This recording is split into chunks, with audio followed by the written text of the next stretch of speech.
সারা দেশে চলছে মাঝারি থেকে তীব্র তাপপ্রবাহ। আর কতদিন এমন গরম থাকবে, সামনে কোনো স্বস্তির খবর রয়েছে কিনা তাই জানতে রাজধানীর আগারগাঁওয়ের আবহাওয়া অধিদপ্তর থেকে সরাসরি যুক্ত হব সহকর্মী শফিকুল হকের সঙ্গে।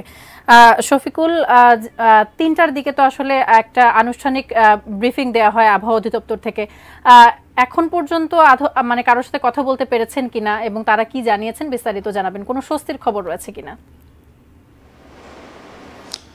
তাসফিয়া, সেই ব্রিফিং ৩টায় হয়, কিন্তু ৩টার আগেই আপনাকে একটি স্বস্তির খবর দিতে চাই। আমরা সকাল থেকে ঢাকা শহরের বিভিন্ন এলাকায় ঘুরেছি এবং তাপপ্রবাহের বিভিন্ন খবর আমরা সংগ্রহ করেছি। আমরা এখন এসেছি বাংলাদেশ আবহাওয়া অধিদপ্তরের যে কার্যালয় সেখানে, এবং একটি স্বস্তির খবর আপনাকে বলে রাখি যে আগামী যেই মে মাস আসছে, চলতি মাস শেষে মে মাসের শুরুর দিকে কিছুটা বৃষ্টিপাতের সম্ভাবনা রয়েছে এমন একটি পূর্বাভাস আবহাওয়া অধিদপ্তর থেকে আমাদের দেওয়া হচ্ছে। আমরা একটু সরাসরি যেতে চাই। এখানে রয়েছেন আবহাওয়াবিদ মোহাম্মদ ওমর ফারুক।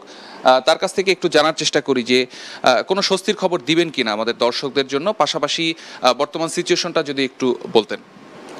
আপনারা জানেন যে এপ্রিলের ১ তারিখ থেকে তাপপ্রবাহ শুরু হয়েছে। সেই তাপপ্রবাহ কিন্তু অব্যাহত রয়েছে এবং সেটা গতকালকের পর্যন্ত অব্যাহত ছিল, এবং আগামী যে এপ্রিল মাসে আর যে কয়েকটা দিন রয়েছে এই কয়েকদিনও কিন্তু এই তাপপ্রবাহ বিদ্যমান থাকার সম্ভাবনা রয়েছে। এরপর এপ্রিল মাস শেষ হলে মে মাসের শুরুর দিকে, অর্থাৎ যদি আমি স্পেসিফিক বলি যে ২ মে থেকেই দেশে বেশিরভাগ জায়গায় কালবৈশাখী ঝড়, সেই সাথে বৃষ্টি অথবা বজ্রসহ বৃষ্টিপাতের সম্ভাবনা রয়েছে, এবং এই বৃষ্টিপাতের কারণে তাপমাত্রা কোথাও কোথাও ২ থেকে ৩ ডিগ্রি সেলসিয়াস বা আরও কমে গিয়ে মানুষের মধ্যে স্বস্তি ফিরে আসার সম্ভাবনা রয়েছে। এই বছর এপ্রিল মাসে যে তাপমাত্রাটা ছিল সেটা কিন্তু আমাদের ১৯৪৮ সাল থেকে যে রেকর্ড রয়েছে, সেই ৪৮ সালের থেকে যে এখন পর্যন্ত যে রেকর্ড আছে সেই সব রেকর্ডকে কিন্তু ছাড়িয়ে গিয়েছে। অর্থাৎ যে এই বছর সবচেয়ে বেশি সময় ধরে এবং এই কভারেজ এরিয়াটাও সবচেয়ে বেশি ছিল, যে তাপপ্রবাহের কভারেজ এরিয়া সেটা অন্যান্য বছরের তুলনায় সবচেয়ে বেশি ছিল। সেক্ষেত্রে ভারী বৃষ্টিপাত ছাড়া কি এই তাপ প্রবাহ কমা সম্ভব কিনা? আসলে কালবৈশাখী ঝড়ে যখন তাপমাত্রা কমে সেটা ঘটনা এইরকম যে যদি লোকালাইজ কালবৈশাখী ঝড় হয় সেক্ষেত্রে কিন্তু তাপমাত্রা কমে যায় না। তবে এই মে মাসের ২ তারিখ থেকে যে কালবৈশাখীর আমরা সম্ভাবনা বলছি সেটা কিন্তু একটা কভারেজ এরিয়াটা বাংলাদেশে বেশিরভাগ জুড়ে থাকার সম্ভাবনা রয়েছে, ফলে তাপমাত্রা কমে যাওয়ার সম্ভাবনা রয়েছে।